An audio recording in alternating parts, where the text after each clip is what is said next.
మరణాత. దేవునికి మహిమ కలుగునుగాక.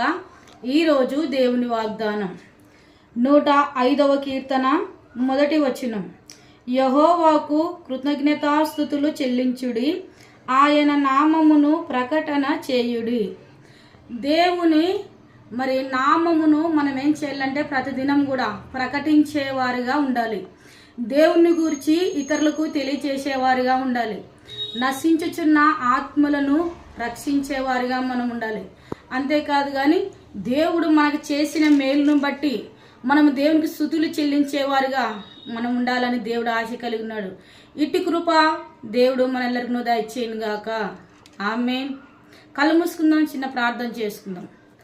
దయగలిగిన తండ్రి, కృప కలిగిన దేవా, యేసయ్యానికి వందనములు.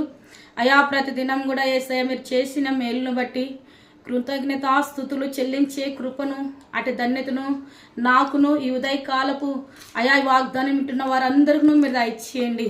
అయా, నీ నామమును దేవా ప్రకటించే భాగ్యమును, ప్రకటన చేసే భాగ్యము తండ్రి, నూతన ఆత్మను రక్షించే కృపను మా అందరికి మీరే దయచేసి మహిమ పొందుమని, అయా ఉదయకాలపు దీవెనల ఆశీర్వాదంలో మా అందరి పన్నెండుగా కుమ్మరించుమని యేసు నామమున ప్రార్థిస్తుంటున్నాను పరమ తండ్రి. ఆమేన్.